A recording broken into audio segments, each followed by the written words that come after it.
Este tema es esencialmente el problema de las neurosis actuales, es decir, cómo se presentan en este momento y en esta época los sufrimientos humanos y el tratamiento que el psicoanálisis hace de esos sufrimientos por la palabra.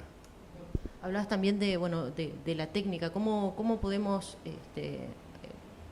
encuadrar esto, si nosotros decimos que, bueno, hoy, teniendo en cuenta el contexto social también, donde hay mucha efervescencia por ahí, por decir, por sacar, o por expresar, por manifestar, digamos, lo dicho y lo no dicho por ahí.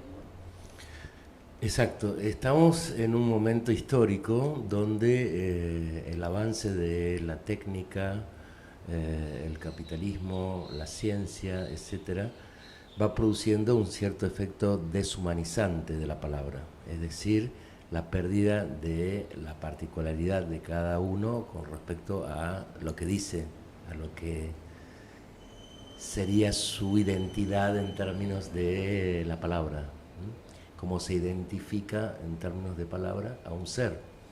Entonces, al perderse digamos, esa posibilidad de hablar, aparecen nuevos sufrimientos, nuevas patologías, nuevas formas del síntoma. Y esas nuevas formas, que son tan ligadas al silencio, justamente, del decir y del deseo de cada uno, la masificación que provoca eso, bueno, los medios lo conocen bien, que hay un efecto de masificación de la palabra, implica que tenemos que pensar de nuevo al sujeto en la sociedad y a lo que el psicoanálisis puede decir de eso, ¿no? Sobre todo esto, ¿no? Vemos hoy como una efervescencia, una necesidad de, bueno, de manifestarse, bueno, por diversos temas sociales, por el tema de la legalización del aborto, por ejemplo, la inconformidad con el gobierno. Hay una cuestión también que colectiva, un discurso colectivo a los que adhieren muchos, pero bueno, esto también habla de algo que está muy ligado a su individualidad, digamos.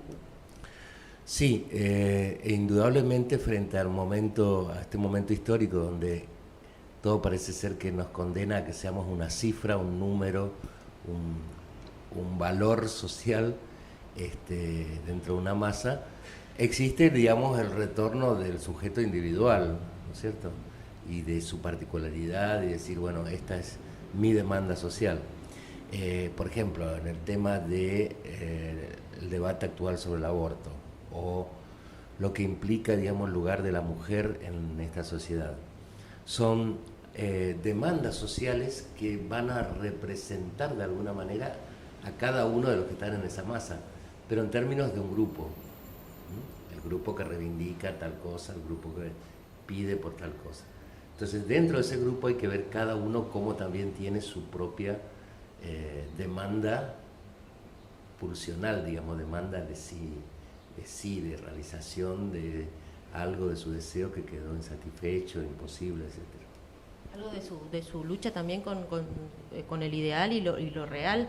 Y por otro lado, ¿no? Esta quizá necesidad, no sé si es la palabra, pero de manifestar un discurso políticamente correcto hacia afuera. Y el desafío de psicoanálisis en lo que está para adentro, en lo que está por ahí en el inconsciente, que no precisamente tiene que ver con la palabra dicha. Exacto, lo que nosotros decimos expresamente, lo manifiesto, no es por ahí lo que nos está manteniendo en nuestras palabras reprimidas, ¿no? Y eso es lo que el psicoanálisis permite saber qué es ese deseo inconsciente que está en cada uno, ¿no?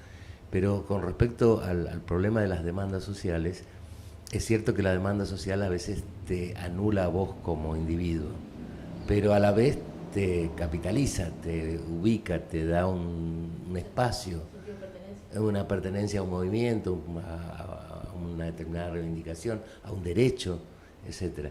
Entonces, dentro de ese movimiento, esa masa que anda por las calles ahora pidiendo algo, tenemos que captar también a cada uno qué es lo que ocurre en términos de la resistencia a la cifra, al número y a la cosificación que provoca la ciencia. Bueno, esto es lo que estuviste viendo en tu viaje a Europa. Contanos un poco y también, bueno, la posibilidad de hoy estar en Posadas, representando el Instituto Mazota, y con profesionales del medio que se están formando también, y esto no, de hablar de la disciplina y permanentemente estar buscando, viendo los nuevos desafíos y acomodándose también a lo que pasa, a la realidad del hoy, digamos.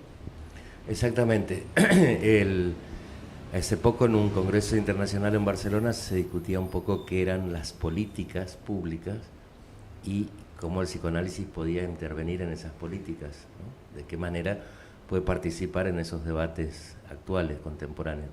Y una cuestión muy interesante es que en esos debates se llama a especialistas que van a decir algo políticamente correcto, como decimos así, que va hacia donde va el momento de la ciencia y el capitalismo, es decir, el momento neoliberal de que hay que producir. En esa producción y consumo, exacto, en esa producción y consumo lo que se produce muchas veces es la muerte del sujeto de la palabra. Entonces reivindicar a ese sujeto de la palabra, digamos, darle la palabra a las personas que están en esos colectivos mudos, es una posibilidad que hay que contemplar. Y efectivamente lo que se ve en este momento, sobre todo en el mundo en general, es que la angustia social que hace que haya estos movimientos, ¿no es cierto? Bueno, en Europa se está sufriendo el tema de la migración forzada de poblaciones que llegan de la guerra, que ellos mismos han sufrido hace 100 años viniendo a nuestros países. Despierta xenofobia y otra serie de cuestiones que... Entonces es muy interesante captar ahí que en ese, digamos, fenómeno, ese síntoma social que es el racismo, la xenofobia, el rechazo del otro, de la diferencia, lo que se pone en juego son políticas de los estados y políticas de colectivos que tienden a cerrarse sobre sí mismos.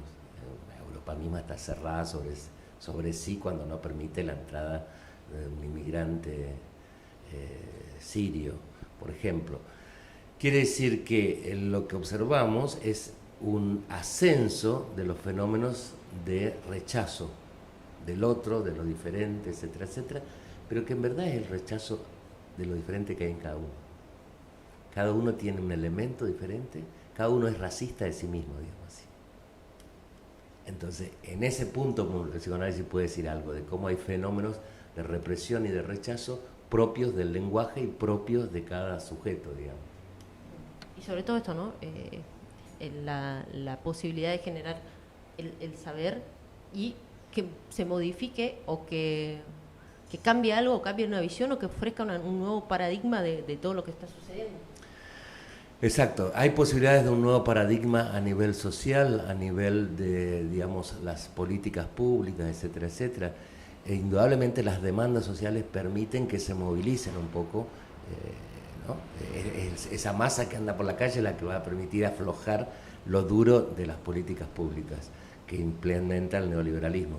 Pero indudablemente nosotros como analistas lo que podemos decir es, además, escuchar el racismo que hay en vos mismo, que estás rechazando de vos mismo.